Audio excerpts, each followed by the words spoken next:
las 8:37, continuamos en Radio Análisis a esta hora de la mañana en la Radio Universidad de Chile, en la red de radios que piensan y en las frecuencias de Uchile TV. Vamos a empezar inmediatamente nuestro panel de conversación y saludamos a la editora general del departamento de prensa de nuestra radio, Montserrat Rolano. Buenos días, Monse. Muy buenos días, ¿cómo estás? Muy bien.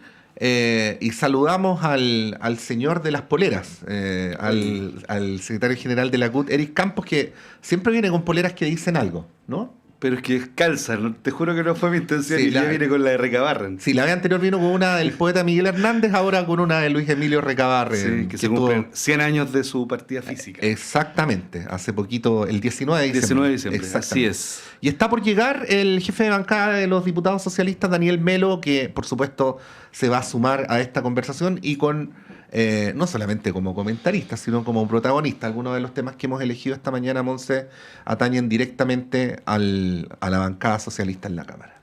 Así es, está bien enredada la situación en el Congreso por el tema de la reforma de pensiones. Tú lo hablabas con la ministra hace algunos minutos. No solamente el Partido Comunista, que se ha puesto harto énfasis a propósito de un tuit de Daniel Jadue, sino que también con otras bancadas, entre ellas la del Partido Socialista, que vamos a comentar más ratito. Pero Eric Campos, en tu calidad de dirigente de la central, ¿cómo ves este debate o esta disyuntiva, este dilema para los sectores que tú representas, además siendo integrante del Comité Central del PC, de si retirar o no el proyecto, ¿no? Porque está claro, y que lo han planteado parlamentarios socialistas también, ¿hasta cuándo se puede ceder en un proyecto que incluso podría hasta beneficiar más a las AFP, ¿no? Están las condiciones súper desfavorables para estos sectores, para el gobierno también en la negociación. ¿Será mejor esperar, presentar otro proyecto más adelante, cuando las correlaciones de fuerza sean más favorables, o tratar de apostar por este proyecto? La ministra Jara estaba bien optimista.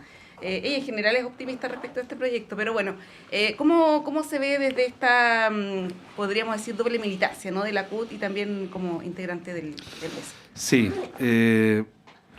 bueno, yo creo que el Partido Comunista ya habló ayer, o antes de ayer, en el Cabildo de Congre. Yo le dejo la vocería del Partido Comunista al presidente, a la secretaria general. Nosotros en la CUT hemos optado por un camino de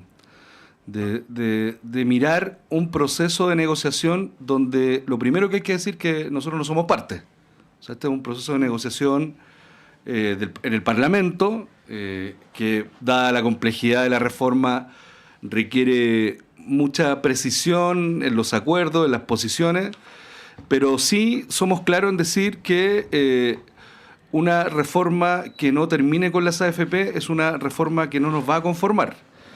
Y como tú bien decías, estamos en un dilema, y yo diría incluso estamos frente a una suerte de chantaje, porque el chantaje que se ha propuesto en el debate público es, y que lo propone sobre todo la derecha y los grandes empresarios, es: mira, nosotros estamos dispuestos a subir las pensiones, pero no a tocar la industria.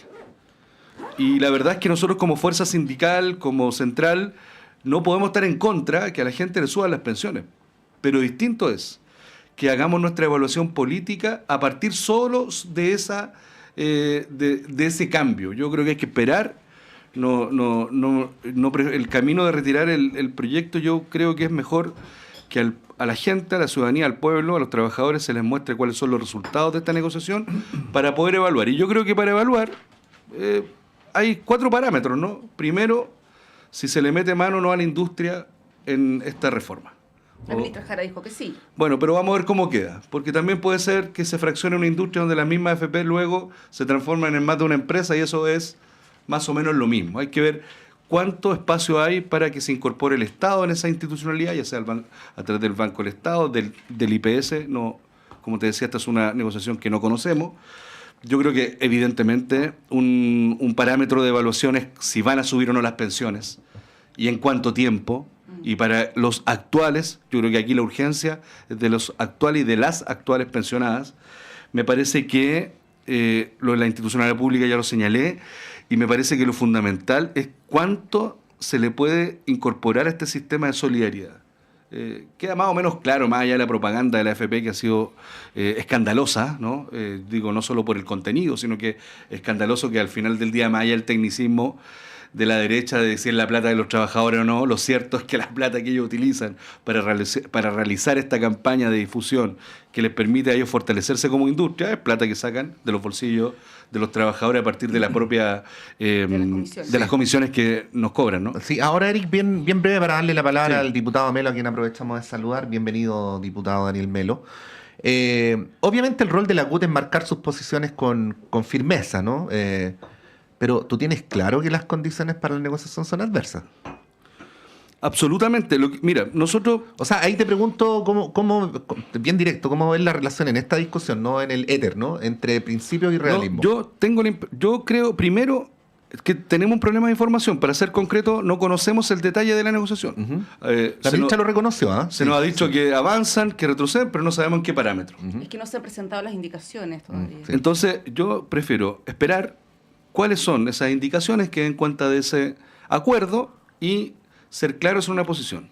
Ahora, sí o sí, y quizás lo voy a anunciar con anticipación, el Consejo Directivo Nacional de la CUT ya le tomó el acuerdo y le va a hacer la propuesta al Consejo Directivo Nacional Ampliado, que es una asamblea con más de 400 dirigentes que lo vamos a realizar el 22 de enero, y nosotros vamos a llamar a un paro nacional para marzo.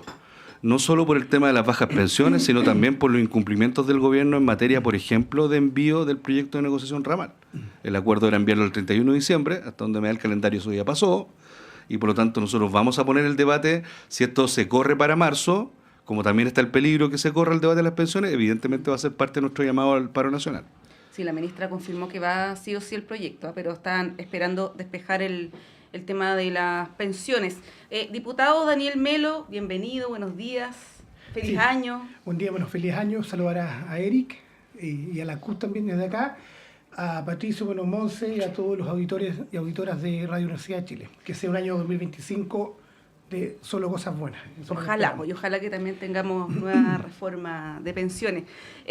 Diputado, en el plano legislativo del Congreso, de este desorden que hay particularmente en su bancada, de la cual usted es jefe de bancada, ayer, venían algunos artículos, hoy día en realidad también, de la prensa que recogen esta diferencia de opiniones entre algunos parlamentarios. Está el diputado Ilavaca, la diputada Nullado, hoy día el diputado Ilavaca, ayer también en una entrevista en CNN, si no me equivoco, hablaba de que este gobierno no tiene que exhibir ninguna reforma sustantiva, siendo bien crítico, ¿no? Con la falta de cumplimiento de la promesa inicial, ¿no? de este gobierno más reformista en términos generales y particularmente de la reforma. Lo ha dicho el diputado Manucheri, la diputada Chicardini, esto de pasamos de no más AFP a sí más AFP, una cosa así, es como la consigna, ¿no? ¿Cómo se gestionan esas diferencias al interior de la bancada? Sabemos que la ministra se va a reunir con usted, ella dijo que igual se ha reunido con las bancadas en general, pero ¿cómo se gestionan esas diferencias que son legítimas? Porque el proyecto evidentemente se ha desdibujado, más allá que todavía no conocemos los detalles a través de las indicaciones. A ver, miren, los chilenos y chilenas están esperando hace más de 10 años una reforma al sistema de pensiones. Por lo tanto, hay una urgencia de parte del gobierno y también del poder legislativo en poder avanzar y dar una respuesta al drama que viven miles y miles de jubilados actuales en nuestro país. Miraba las cifras, en promedio las mujeres, que son las más perjudicadas por el actual sistema, perciben una pensión de miseria de 50.000 pesos en promedio vía AFP. Los hombres, 155.000 pesos. O sea, nadie puede vivir con ese tipo de ingresos y por lo tanto hay una urgencia que el Poder Legislativo tiene que avanzar. Y el gobierno, nuestro gobierno, tomó esto como parte, ¿no es cierto?, de su programa. Y lo que tenemos hoy día, la verdad, es en el segundo trámite constitucional en el Senado, un marco de negociación que no necesariamente le compete a la Cámara de Diputados. Por eso estamos a la espera. Yo he sido bien prudente en mis opiniones, porque uno no puede decir, mire, retiren el proyecto, o por otra parte, estar en contra per se, cuando ni siquiera conocemos el resultado de ese proceso de diálogo, de conversación que lleva adelante la ministra Jara, ¿ya? Y el propio gobierno. Por lo tanto, yo esperaría el resultado de aquello y, en virtud de su mérito, analizar qué cosas son las que se avanzaron en el marco del Senado, que nos parece que son razonables y que son urgentes de poder aprobar y avanzar, y qué otras cosas no. Pero es parte también del trámite legislativo, ¿ya? Yo por eso tengo una visión crítica respecto a esas miradas tan extremas que no permiten el diálogo y la conversación para construir un gran acuerdo. Porque mire, la gente que nos escucha en la casa o en sus trabajos hoy día, la verdad es que todos tenemos familias que están esperando, personas mayores que están esperando que sus pensiones mejoren, ¿ya? Y yo creo que eso sin duda es muy importante, no en 20 o en 30 años más. A mí me toca recorrer mi distrito. Cada vez que estamos con algún grupo de personas mayores, club de adulto mayor, nos consultan y nos preguntan cuál es el nivel de avance. Ahora bien, yo espero, la verdad es que en el marco de las reformas que se realicen al sistema actual, podamos tener un nivel de solidaridad y algunos cambios, modificaciones en el sistema. ¿Por qué? Porque si no existe un criterio de seguridad social en el sistema, vamos a seguir haciendo más de lo mismo. Uh-huh. Y tengo la impresión de que si uno traspasa toda la nueva cotización a la capitalización individual, vamos a tener el mismo resultado, no ahora, sino que en 20 o 30 años más. Entonces la pregunta es, ¿cómo primero le mejoramos las pensiones a los actuales pensionados? Yo creo que eso debe ser un criterio, un principio para todo y todo de justicia. Y lo segundo, efectivamente, cómo esto se transforma en un primer paso para poder ir mejorando y transformando el sistema. Porque la consigna, la verdad, del gobierno, y esto lo podemos buscar por allí, cuando se ingresa el proyecto de reforma, no era ponerle fin a la AFP, la verdad. Por más allá que uno tenga una visión crítica respecto a que este es un sistema que fracasó absolutamente. Por eso es que estamos preocupados de los actuales pensionados y de los futuros pensionados, que son los actuales trabajadores y trabajadoras, ¿ya? Pero la verdad es que yo creo que estamos en un tema complejo. Y lo último que quiero plantear es que, además, a propósito de esas aseveraciones de que este es un gobierno que no puede exhibir absolutamente nada, mire, tenemos un gobierno en minoría en el Parlamento, que es muy difícil avanzar en el ámbito de las reformas que uno quisiera, ¿ya? Porque siempre está lo deseable, ¿no es cierto? Pero la pregunta es, ¿qué es lo que podemos hacer con la cantidad, ¿cierto?, de representación que tenemos en el Parlamento, ¿ya? Porque esa es la realidad. Porque los chilenos votaron en un sentido y en otro, ¿ya? Diputado, y eso sí. es un principio de realidad que tenemos que hacernos cargo y, en función de aquello, ver de qué manera podemos ir mejorando las cosas. Mire, en este mes de enero, por ejemplo, en el marco de las cosas que ha venido haciendo positivas el gobierno, en acuerdo, por cierto, con el mundo de los trabajadores y trabajadoras, se logró subir, ¿no es cierto?, el sueldo mínimo. Hoy día entiendo yo que va a llegar a más de 510.000 pesos. Creo que, si bien es un ajuste respecto al tema del IPC, creo que son señales importantes, porque eso tampoco va en desmedro, ¿no es cierto?, de los ingresos de los trabajadores y trabajadoras de nuestro país. Son señales positivas desde el punto de vista de las condiciones laborales, son pisos mínimos, la verdad, porque uno quisiera un poco más, pero hay un marco de conversación. Y estoy de acuerdo yo con Eric, la negociación ramal, nosotros como bancada presentamos una reforma constitucional respecto a esta materia, porque nos parece que hay que hacer esta discusión de fondo, en cómo las condiciones de los trabajadores, la hora de los trabajadores, permiten además enfrentarse a esta asimetría entre el capital y el trabajo, que hoy día nuestro país tiene un marco, ¿no es cierto?, de distancia muy grande, y que yo creo que nos permite también que las condiciones de los trabajadores, inclusive también la conversación respecto a pensiones, sea mejor. Bien breve, diputado. La ministra atribuía el discolaje en la Cámara, dijo que entendía las desconfianzas y atribuía el discolaje en la Cámara a falta de comunicación, falta de información. De hecho, hizo una suerte de autocrítica en el sentido de que ella quería conversar más con ustedes, en fin, para explicarles los detalles, pero se mantuvo firme en esto de que la separación de la industria iba sí o sí, que las pensiones iban a mejorar ahora sí o sí. Esa afirmación de que el problema ha sido más bien aquí citándola más o menos textual, de que ha ocupado buena parte de su tiempo en conversar con los senadores y que no ha tenido tanto tiempo para juntarse con los diputados y que lo va a remediar ahora. ¿Le hace sentido a usted como parte de la explicación de por qué tenemos estas expresiones de discrepancia en la Cámara de Diputados?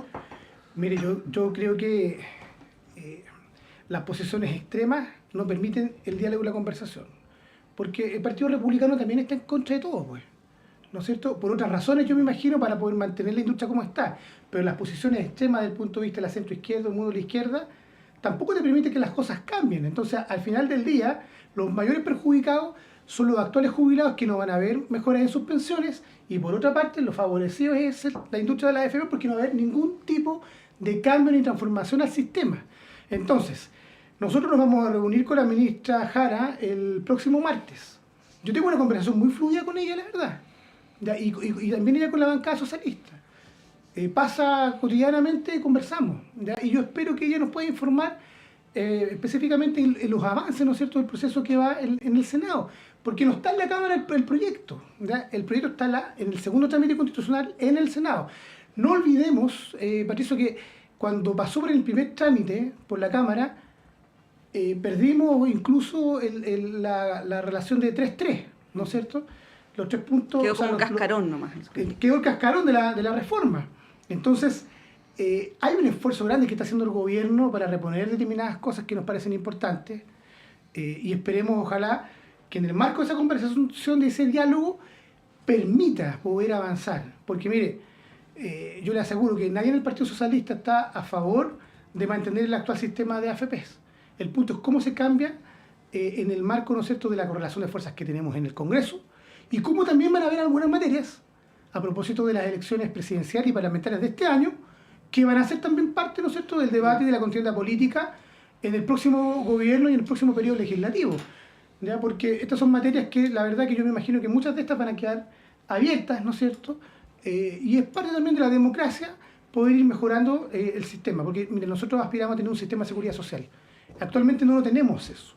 Y todo lo que sí existe desde el punto de vista de participación del Estado, primero se ha ido construyendo poco a poco. Pensemos en la reforma de pensiones de la presidenta Bachelet, que genera el pilar solidario, ¿no es cierto?, con la pensión básica solidario, el bono por hijo para las mujeres, etcétera.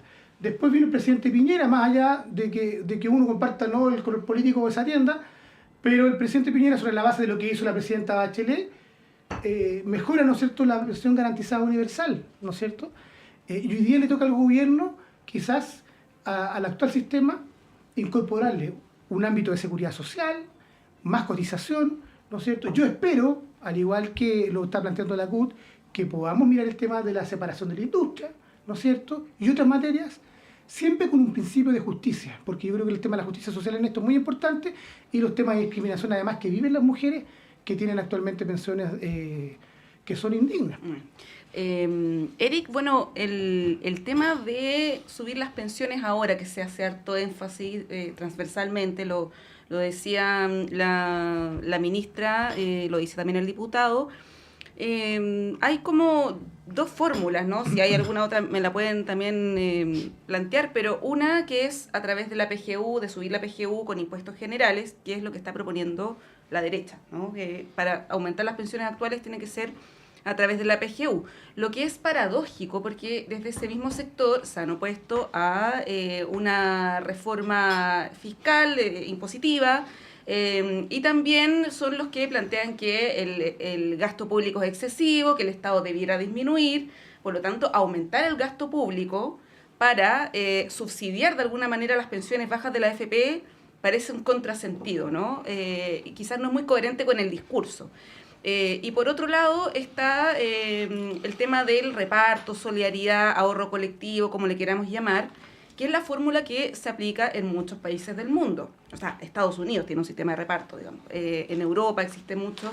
Pero acá se está satanizando mucho esa alternativa, incluso hablando de un 2%, que fue lo que propuso la presidenta Bachelet en su reforma, que fue desechada, un 3%, ¿para qué decir? ¿Cómo ves tú esa posibilidad, ¿no?, de subir las pensiones ahora? Si ves alguna tercera alternativa, a mí no se me ocurre, pero están como estos 2 modelos, ¿no? Y la verdad es que son medios irreconciliables, porque la derecha ha dicho hasta el cansancio que ellos no van a ceder en el tema del reparto, ¿no?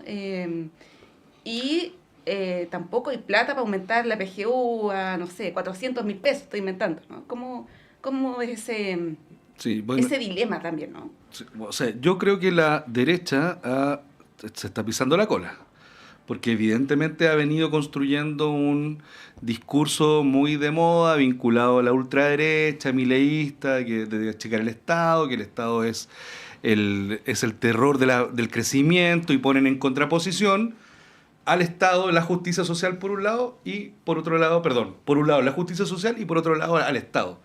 Renglón seguido, cuando se trata de salir con una propuesta, comillas, creativa, no se les ocurre nada mejor que decir, bueno, financiemos la PGU con impuestos generales. Y son parte de las contradicciones profundas de la derecha, que yo creo que además hacen carne en un electorado bien despolitizado, ¿no? Porque es absurdo, ¿no? Por un lado decir que uno no quiere Estado, y por otro lado que tu propuesta estrella sea subir la PGU en base a impuestos generales. Yo creo que es parte del populismo que se está instalando en Chile. Este acuerdo además necesita financiar la PGU del futuro, porque así como va, el Estado, vamos a tener un Estado que se va a dedicar básicamente a pagar pensiones, a tener policía y 2 o 3 cositas más, porque el Estado requiere de mayores recursos. Y yo creo que ahí ha faltado, así, una suerte de autocrítica también al mundo progresista, de la izquierda y de los movimientos sociales, ha faltado salir a desnudar esas contradicciones. Me parece que tenemos que salir con más fuerza al debate, este debate que se instaló, que la plata era de los trabajadores y que por lo tanto no se lo podían quitar y que de alguna manera se consolidó con la idea de los retiros, que nos terminó pegando un disparo en los pies, porque en definitiva se consolidó esta idea que la plata es tuya, que la puedes sacar cuando quieran, y por lo tanto nadie está dispuesto o ha crecido esta idea de que la capitalización individual es la salida para las mejores pensiones, lo que incluso técnicamente, al menos las presentaciones que yo he visto, demuestran absolutamente lo contrario, y que en la medida que uno reparte, las pensiones suben en distinta proporción a si esa plata va a tu cuenta. A excepción que era esperar 40 o 35 años más, ¿no? Pero además yo creo que el debate de las pensiones no es un problema individual, es un problema de seguridad social. No tiene que ver solo con el trabajador que hoy día tiene 30 años o 40 años. Tiene que ver con que ese trabajador, seguramente, o esa trabajadora, tiene en su casa a más de una pensionada, donde hay un sistema familiar que se ve de alguna manera impactado en función de sus propios ingresos familiares. Entonces, yo creo que hay no solo los pensionados actuales, ni del futuro estamos pendientes, sino que este es un problema de la sociedad chilena. Y aunque suene como a retórica, es así. Por eso es que es tan complejo tomar atajos en este debate. Atajos como, bueno, PGU 250, atajos como retiremos el proyecto. Porque acá, o sea, nosotros estamos aquí, creo que todos, no sé ustedes, pero todos en contra de la AFP. Porque además es un sistema que no funciona. Es un sistema inmoral que el año pasado tuvo 473.000 millones de utilidades versus las pensiones miserables. Entonces estamos hablando de esa magnitud.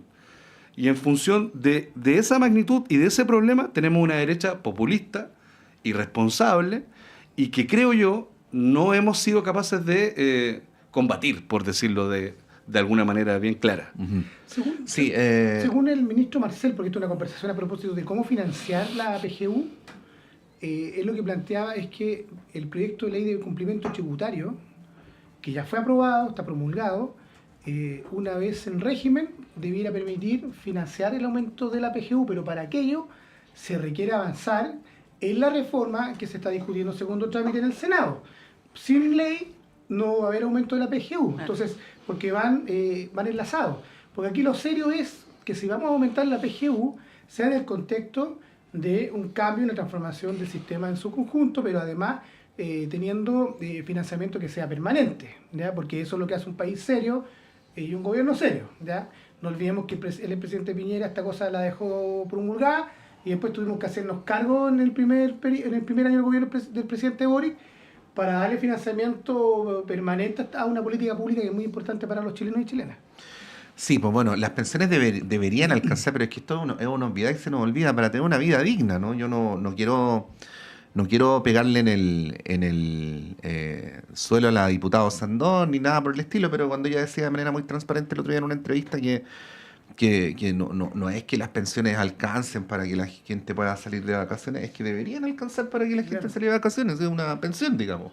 Pero no hemos acostumbrado a que el piso de las pensiones en Chile es que no alcanza para comer y el techo es que alcance para comer. Bueno, no es eso, o no debería ser así, ¿no? Yo creo que sí. que cometemos un error desde el punto de vista táctico, estratégico, no sé cómo ya mirar hasta la altura del partido, de traernos el problema de negar la reforma hacia el mundo progresista, cuando ha sido la oposición y la Asociación de AFP es la que se ha opuesto sistemáticamente estos años a poder avanzar en una reforma al sistema de pensiones y que han buscado por todos los medios y todas las excusas de que no exista ningún cambio y que todo lo que pueda ocurrir solo sea capitalización individual y que no te permita que las actuales pensiones mejoren, sino que mantener el sistema tal cual. Entonces, no caigamos en esa trampa, ¿ya? Yo creo que hay que esperar el diálogo y la conversación que tiene la ministra Jara y el gobierno en el contexto del Senado y mirar después en su mérito cada una de las cosas que allí se acuerden y se aprueben y cómo llega el proyecto a la Cámara de Diputados y Diputadas, porque eso viene en tercer trámite, después va a quedar lo más seguro que vamos a tener una comisión mixta, entonces queda mucha agua, como se dice el dicho popular, que corra, ¿no es cierto?, bajo el puente. Por eso creo que las visiones extremas, ya sea de retirar el proyecto, ya sea de decir, mire, ya está todo malo, ¿no es cierto?, o esto favorece solamente a la AFP, creo que son visiones extremas que no te permiten analizar reflexivamente lo que está detrás y de fondo, ¿ya?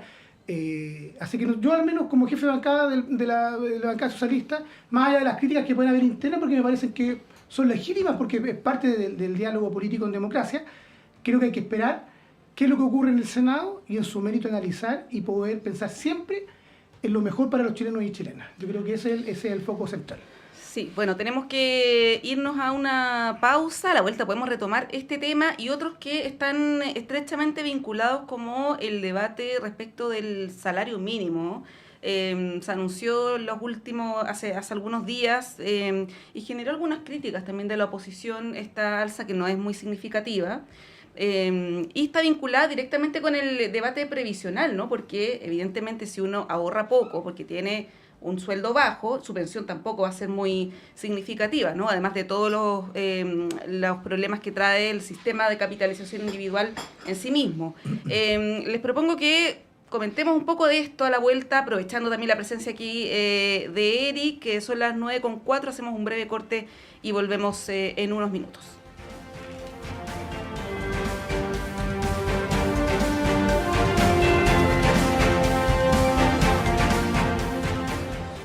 Tienes que ir. Aysén Patagonia cambió mi vida. ¿Tan especiales? Es más que especial. Caminar por sus bosques, respirar ese aire puro. Es como si todo lo auténtico de la vida estuviera ahí. ¡Wow! Suena increíble. ¿Y los paisajes?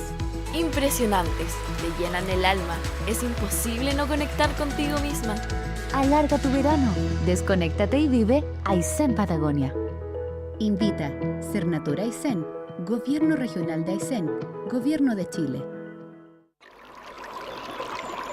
Aguas Trayén o Cascada en Mapudungún es la mejor agua purificada con tecnología de última generación. Para más información, visite su página web www.aguastrayen.com.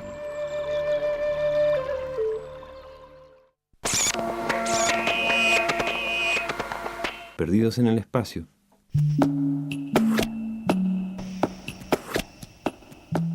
Tanta música nueva y tan breve la existencia para darse cuenta.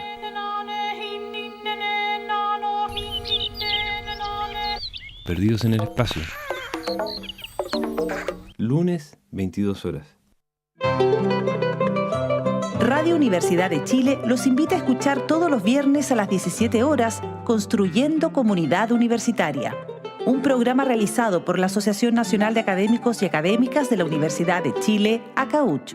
Este espacio tiene como objetivo dar a conocer el trabajo de las y los miembros de la comunidad universitaria con acento en lo que hacen, piensan y proponen los académicos con una perspectiva interdisciplinaria. Está dirigido a la comunidad universitaria y a la sociedad en su conjunto. Todos los viernes de 17 a 18 horas, Construyendo Comunidad Universitaria.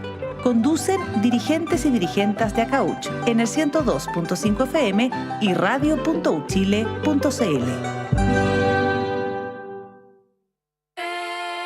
No te pierdas Memorias del Futuro, un espacio de educación en formación ciudadana y la historia popular de Chile y Latinoamérica. Saludos a todos nuestros auditores y auditoras de Radio Universidad de Chile. Les habla Jan Flores Quintana, cientista político, y les invito a escuchar todos los martes a las 22:30 horas nuestro programa Memorias de Futuro.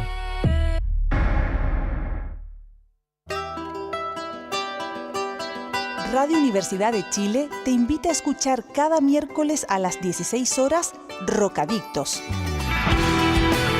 Un espacio donde te enterarás de terremotos, sequías, erupciones volcánicas, aluviones y todo lo que ocurre en torno a las ciencias de la Tierra en nuestro país y el mundo. Todo eso es motivo de conversación en Rocadictos. Académicos y académicas de los departamentos de Geología, Geofísica y del Centro de Ciencias del Clima y la Resiliencia de la Universidad de Chile se reunirán cada miércoles a las 16 horas para explicar estos fenómenos y responder tus preguntas. Rocadictos, miércoles 16 horas por Radio Universidad de Chile, 102.5 FM y radio.uchile.cl.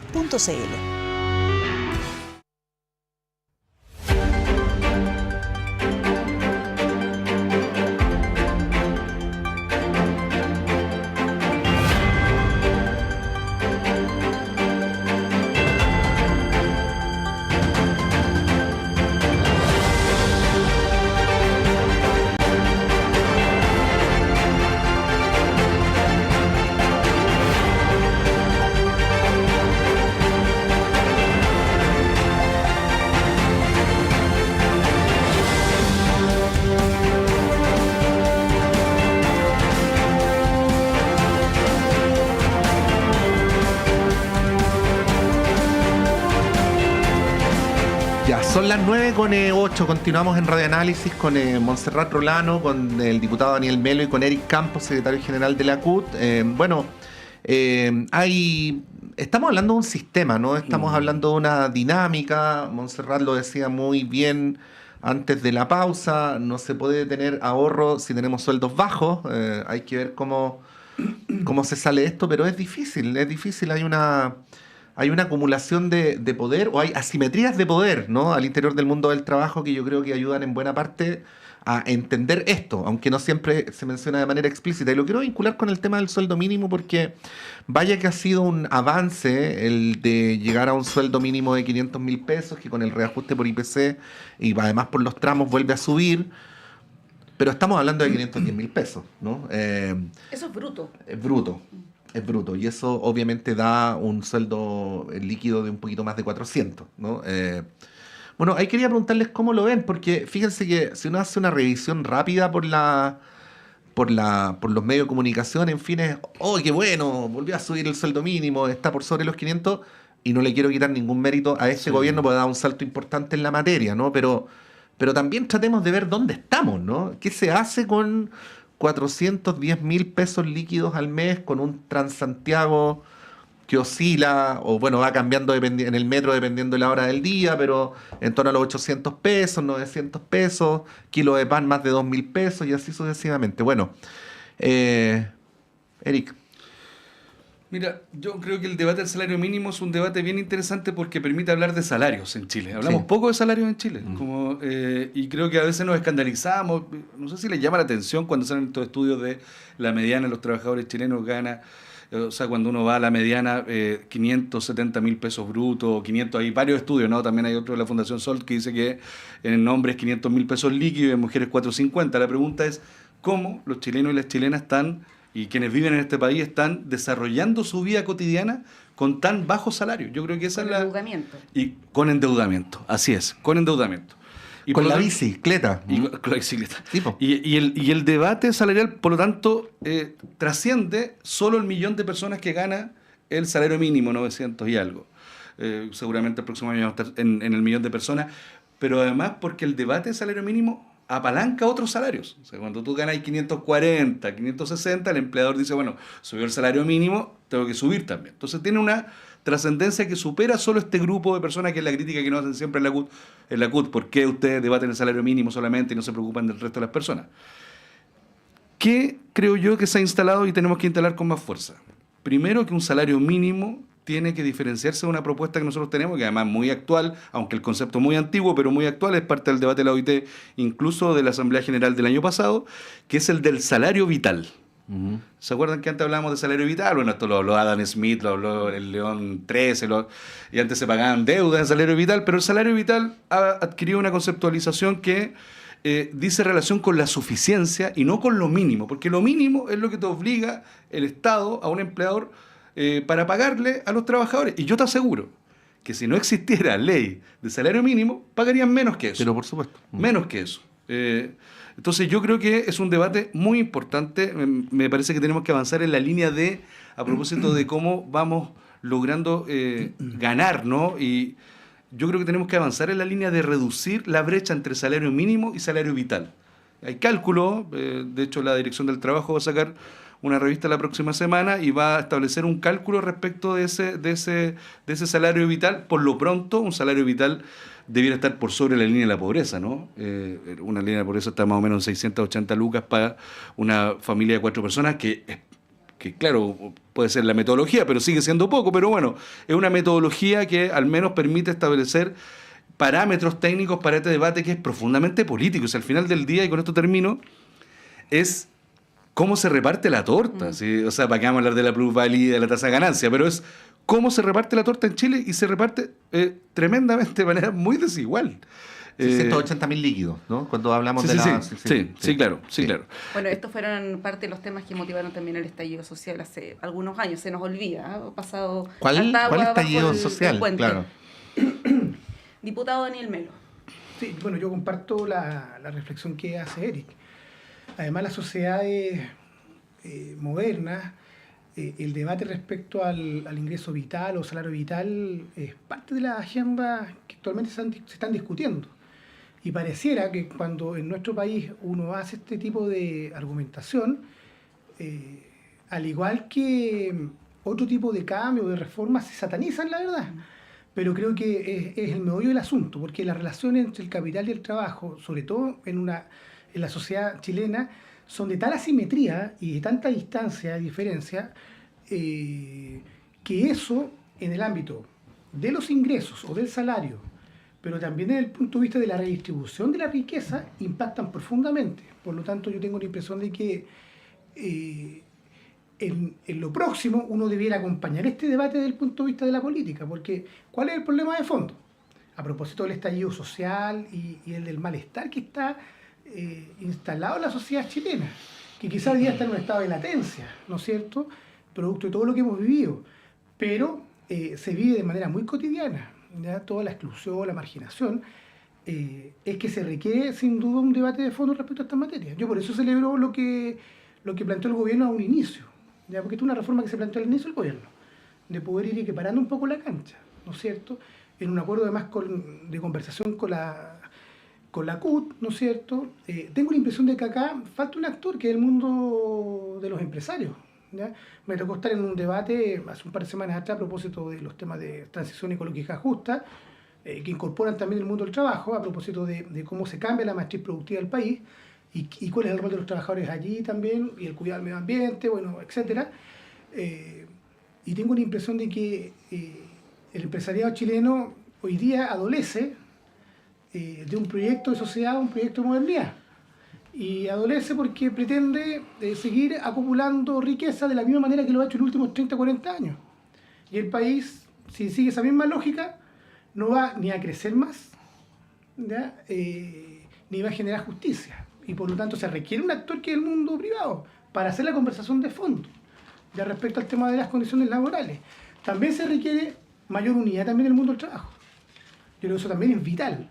Y la política, porque el tema del estallido es porque también la democracia y sus instituciones no dan respuesta de manera concreta al drama, ¿no es cierto?, que vive la gente, ¿ya? Y el tema de los salarios es un punto muy importante y necesario, así como también los temas de seguridad social a propósito de lo que conversábamos hace un rato respecto al tema de pensiones, o a propósito que ahora el 1 de enero se traspasaron una parte importante, ¿no es cierto?, de los SLEP, que es la nueva educación pública, ¿no es cierto?, los servicios locales de educación pública. O sea, ¿cuál va a ser el rol del Estado desde el punto de vista de garantizar determinados bienes públicos y determinados derechos sociales, ¿ya? Que es el debate de fondo, porque esa es parte también, ¿cierto?, del juego democrático. Creo que en eso todos estos temas están abiertos, hay reformas que están en curso. La nueva educación pública, que corresponde al gobierno de la presidenta Bachelet, me tocó legislarla en su momento, ¿no es cierto? En el caso del gobierno del presidente Boric, el tema del salario mínimo y su aumento, que es ostensible, ¿no es cierto? Y yo concuerdo con Eric que se requiere tener una negociación ramal o colectiva o multinivel, bueno, hay distintos nombres para ponerle a esto, que permita que el mundo del trabajo también se vea representado de mejor manera, con más fuerza, para hacer también las conversaciones respecto a las condiciones laborales, como ocurre en otros países. Sí, ¿cierto? ahora igual, sí, diputado, el tema de la mayor unidad en el mundo del trabajo tiene que ver con las condiciones institucionales y estructurales, porque existe un sistema que promueve la fragmentación del mundo del trabajo, ¿no? No de por cierto. no o sea, otro gallo cantaría con negociación ramal. Entonces, claro, no es mi rol defender a la CUT, de hecho aquí está la CUT presente, pero a veces ocurre que se culpa a los dirigentes o a las organizaciones que son desunidas, pero las estructuras están hechas para desunir. Estoy apelando en un sentido de lo deseable. Sí, no digo que esté en contra de eso, pero sí. Porque mira, el año pasado, en el mes de mayo, tuvimos un seminario que convocamos desde la bancada socialista, a la CUT, a la CAT, a otras organizaciones, también sentamos en la misma mesa, y una cosa bien importante, a la SOFOFA, a la CPC, y hubo un diálogo muy fluido respecto a estas materias y otras, ¿ya? Y creo que es el camino, porque en algún momento hay que sentarse a la mesa a conversar respecto a cuáles son las cosas del futuro. Ahora, el punto es que para esto también, desde el punto de vista de la política, se requiere tener mayorías para poder avanzar en reformas que sean sustantivas. Y lamentablemente hoy día esa reforma no está, porque al frente también tú tienes a la derecha, una extrema derecha, que se opone y obstruye todo tipo de cambio y transformación. ¿Ya? Hay una lógica incluso de negacionismo, ¿eh? Lo habíamos conversado acá, de cambio climático, de los derechos, de avance de los derechos de las mujeres, ¿no es cierto? Incluso para el mundo del trabajo, una defensa acérrima de la banca, ¿no es cierto?, las grandes empresas, por cierto, también del sistema actual de AFP, etcétera. Entonces, hay intereses que están en juego, y yo tengo la impresión de que la política va a recuperar más confianza de la ciudadanía en la medida que la democracia también tiene las herramientas para poder resolver los problemas que tiene la gente. Y hoy día la verdad es que eso está al debe, ¿ya? Bien, Eric, puedes referirte a esto, pero quiero ligarlo, en realidad no tiene nada que ver, con el último tema que les queremos proponer para hacer una repasada rápida, que es el proyecto Dominga. Hay una situación que todavía no se esclarece respecto del futuro de este proyecto, un pronunciamiento de Contraloría, una votación que se tiene que producir del Comité de Ministros, que está inhabilitado. El gobierno todavía no ha entregado un pronunciamiento respecto de cuáles son los reemplazantes de esos ministros, y eso ha valido también algunas críticas del propio oficialismo. Ayer lo hizo, por ejemplo, el senador Lagos Weber y algunos parlamentarios también, la diputada Musante, entre otros, respecto de la falta de comunicación del gobierno, ¿no? El manejo político que ha tenido el gobierno. Entiendo que la próxima semana la Comisión de Medio Ambiente, no sé si la Cámara o el Senado, va a sesionar en Coquimbo, y ahí, bueno, está el tema del manejo del gobierno y el futuro de este proyecto, que hemos discutido bastante. Bueno, ya llevamos más de 10 años hablando de Dominga. 11 años no es poco, ¿ah? Sí, no es poco. Casi tanto como de pensiones. Sí. Eric Campos. Sí, yo creo, mira, sobre lo mismo, pero yo creo que tiene que ver con la lógica de acumulación de riqueza de los empresarios en Chile, que es histórica, que es que a partir no solo del extractivismo, sino que a partir de la fuerza de trabajo de las personas. A propósito de mi polera, leí el otro día, por ejemplo, en un librito, Ricos y Pobres, de Luis Emilio Recabarren, que lo publica en 1910 a propósito del centenario, y él decía que en ese tiempo los trabajadores ganaban entre 1 y 2 pesos diarios, y la oligarquía ganaba entre 100 a 1000 veces lo que ganaba un trabajador. Y me fui a un documentito del Ministerio de Hacienda que lo citó a propósito del debate tributario. Y en Chile hay 1.419 personas, datos del Ministerio de Hacienda, que le ingresan al año un promedio de 10.505 millones de pesos. 3.040 años de salario mínimo. O sea, de eso estamos hablando.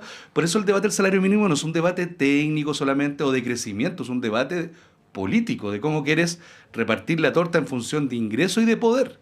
Y yéndome hacia Dominga, un poco es esa misma lógica, es insistir en un proyecto que a todas luces, según lo que decía, por ejemplo, hay un servicio técnico que ha sido muy crítico con este proyecto, que es la CONAF, que ha dicho que esto va a afectar, entre otras cosas, la colonia de pingüinos, ¿no?, que hay en la zona, e incluso ha sido muy cuestionado la CONAF de por qué opina sobre pingüinos la CONAF, que tiene que ver con la biodiversidad. Bueno, precisamente porque si no hay biodiversidad, los pingüinitos no tienen nada que comer en la zona, si es que se devasta, ¿no?, esa biodiversidad. Pero acá lo que hay de trasfondo es un debate político. No recordemos que hubo un presidente, que en paz descanse, que pegó un telefonazo para bajar ese proyecto, saltándose cualquier institucionalidad, pero que después supimos años después que no lo estaba bajando porque tenía un corazón medioambientalista, sino que lo estaba bajando porque tenía profundos conflictos de interés. Recordemos que es, o sea, Andes Iron. No eran profundos conflictos de interés, era el dueño del otro proyecto. Junto con su amigo, el Choclo Délano. Sí. Hasta el día de hoy, familia Délano, que mantiene la propiedad de esa. Entonces estamos hablando de un proyecto que viene de un origen enrarecido, que a eso se le ha aportado incluso más antecedente con los casos de filtración de los audios de Hermosilla. Por lo tanto, yo creo que acá seguramente va a haber un sector de la derecha y del gran empresariado que va a salir a decir que esto tiene que ver con la permisología. Y esto no tiene nada que ver con la permisología. Esto tiene que ver primero con un tribunal medioambiental que está en un loop permanente con la Corte Suprema, porque el fallo del tribunal medioambiental es solo de forma. Yo no soy abogado, pero solo se refiere al cuestionamiento que hay producto que la ministra de Medio Ambiente habría tenido, cuestión que parece que está desmentida, vinculación con ONG que habían estado trabajando contra el proyecto Dominga, o habría hecho algunas opiniones negativas y que le habían predispuesto, y por lo tanto ya no sé cuál es la expresión, no sé... Inhabilitó en su minuto. Pero no va al fondo del debate, y el fondo es si este proyecto es sostenible y es sustentable con el medio ambiente. Ahora, hay un debate bien complejo otra vez, ¿no?, porque esto no es blanco y negro, que en la comunidad de La Higuera, quienes conocemos La Higuera, una comuna bastante pobre que no tiene siquiera agua potable. Incluso me parece absurdo, pero uno de los argumentos para aprobar el proyecto es que le va a llevar agua potable a la comunidad. Si eso es un deber del Estado. A mí me daría vergüenza argumentar eso. Entonces creo que también tenemos un problema ahí, porque es una comuna muy pobre, donde efectivamente falta trabajo, pero eso, de nuevo, no puede estar en base al chantaje de que tengamos que aprobar un proyecto que a todas luces va a destruir el ecosistema de esa parte, ¿no?, de ese sector de la cuarta región. Bueno, yo he sido un opositor acérrimo a este proyecto desde un inicio, la verdad. Creo que es un proyecto que está rodeado de corrupción en su génesis, ¿ya? No tiene licencia ni técnica, ni ambiental, ni social para llevarse a cabo. Mira, va a afectar de manera negativa a un ecosistema frágil único en el mundo. Es como que si quisiéramos poner una mina de hierro, de carbón, lo que sea, en las Islas Galápagos, para que nos hagamos una idea. O sea, es un lugar único. Por lo tanto, hay un deber del Estado en materia de protección y de preservación de su patrimonio natural y ambiental. Y creo que en eso el gobierno no puede dejar de existir, ¿ya? Y yo espero que la Contraloría lo antes posible pueda dictar, ¿no es cierto?, una resolución a propósito de la propia petición que hizo el gobierno para ver quiénes son las personas que efectivamente puedan votar a propósito de las inhabilidades que existen de manera concreta a propósito del fallo del tribunal, y sobre la base de los elementos técnicos y de las reclamaciones propias de la ciudadanía, rechace rotundamente este proyecto, ¿ya? Había un debate, quiero aprovechar esta tribuna, había un debate respecto a crecimiento económico, cuidado del medio ambiente, derecho al trabajo, por parte incluso personal de mi propio sector, que yo creo que es una artimaña. Yo creo que confundir a la opinión pública con este tipo de argumentos, como si acá nosotros estuviéramos en contra del derecho al trabajo, yo creo que no es justo. Pero ese es un argumento además más viejo que el hilo negro, que nunca se objetiviza. O sea, ¿cuántos puestos de trabajo? Se ocupa la provisión de empleo como argumento para defender, en el fondo, a los intereses de una empresa, que es Andes Iron, que tiene sus propios intereses, ¿ya? Y por lo tanto, yo creo que no podemos caer en ese juego, ¿ya? Es posible defender el medio ambiente y defender el derecho al trabajo. Es posible hacerlo. aquí y en la quebrada de la G. Y los socialistas, al menos, en ese debate, lo entendemos de esa manera, ¿ya? Y yo quiero ser bien enfático en aquello. Porque, claro, cuando los intereses de estos señores, que son grandes, corporativos, fuertes, ¿no es cierto?, que han impactado además en la opinión pública, se hace ver como si nosotros estuviéramos en contra de la generación de empleo. Fíjate que en la higuera hay trabajo desde el punto de vista de planes de manejo muy concretos para la pesca artesanal, de buzos, todo lo que tiene que ver con servicios ambientales vinculados al turismo. Me tocó recorrerlo hace años atrás también, conversar con los agricultores de la economía familiar campesina también, pero el Estado, y en este caso nuestro gobierno, tiene un compromiso que debe cumplir, porque se requieren, como bien decía Eric, una inversión y un plan grande para poder revitalizar la higuera. Fíjate que la alcaldesa, que es socialista, que ganó recientemente la elección, ella es una opositora a este proyecto, pese a todo lo que hizo la empresa para dividir a la comunidad. ¿Ya? Entonces, si la actual edil está en contra de este proyecto, bueno, démosle una mano y cumplamos con aquellas cosas que nos comprometimos a hacer, ¿ya? Para poder revitalizar esa zona que yo creo que se requiere. Porque mira, claro, aquí se habla del agua potable, pero esto ocurre en la Higuera, pero también en San José de Maipo, donde hasta hace poco tiempo atrás tampoco existía ni alcantarillado ni agua potable. Incluso había sectores que ni siquiera tenían acceso a la electricidad, ¿ya? Entendiendo que esa es una zona donde se surte de agua potable a toda la región metropolitana. Entonces hay cosas que en este país, desde el punto de vista del modelo de desarrollo, que son inentendibles y contradictorias. Entonces una visión progresista en pleno siglo XXI tienen que incorporar estas variables. No pueden no hacerlo. Porque eso es tener una miopía desde el punto de vista de nuestras convicciones. Sí. Nosotros, al menos como socialistas, creemos en el mundo del trabajo y vamos a defenderlo siempre. Pero de la misma manera, creemos que el crecimiento y el desarrollo económico tiene que ser sostenible y tiene que permitirle a las actuales y futuras generaciones, ¿no es cierto?, poder reconocer en ese patrimonio ambiental y natural parte también de la riqueza. Yo tengo la impresión de que eso es un debate que al menos el mundo progresista y la izquierda no puede abandonarse. Estamos llegando al final de nuestro panel. Diputado Daniel Melo, muchas gracias por haber venido esta mañana de día viernes. Gracias a ustedes. Don Eric Campos, muchas gracias por haber venido. Muchas gracias por la invitación. Feliz año, que no les dije. Muchas gracias, igual para ti, Eric. Y con Montserrat, con el diputado y con Eric vamos a ir un breve alto y a la vuelta está Claudio Medrano con ustedes para una muy interesante conversación para tratar de entender cuál es el sentido más profundo de la visita del presidente Boric al Polo Sur. Vamos y volvemos.